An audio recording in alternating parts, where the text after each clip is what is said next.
Comment vous avez trouvé toutes ces informations?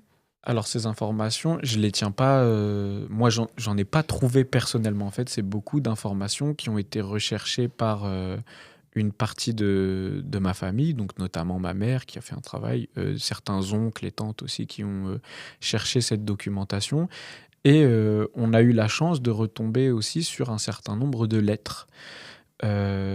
Qui donne en fait, très clairement, bah, les dates, des arrestations. Après, comme je le disais, il y a, les nazis qui ont produit beaucoup de documents, très, institutionnels, hein. C'est parfois, voilà, des dates d'arrestation et cetera.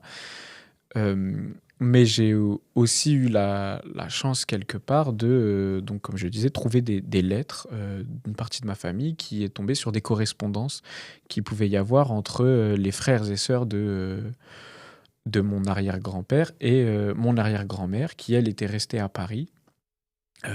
Et donc il y avait des échanges de lettres comme ça et notamment mon grand-père envoyer des courriers à ses oncles et tantes en disant voilà, surtout un peu au moment de la fin de la guerre, en disant voilà, bah, papa n'est pas rentré du camp, mais je garde espoir, il finira par revenir. Il y en a déjà qui commencent à rentrer, etc. Donc on a aussi des correspondances qui permettent d'avoir des éléments, et notamment l'employeur de mon arrière-grand-père qui travaillait dans une usine qui faisait des imperméables, notamment pour l'armée, qui s'appelait Cyclone.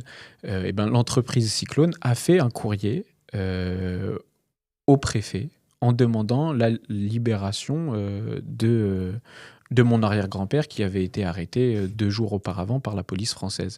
Donc on a des éléments comme ça qui permettent de retracer un petit peu le parcours et après c'est tout le travail réalisé par les historiens qui bah, permettent d'avoir des éléments et notamment de retrouver. Alors ça, pour le coup, c'est des choses dans la famille, mais par exemple, on a des traces bah, des photos, par exemple. Les photos, c'est aussi des objets qui permettent bah, déjà de savoir de qui on parle, à quoi il ressemblait, de savoir un petit peu sa vie, où il vivait, etc.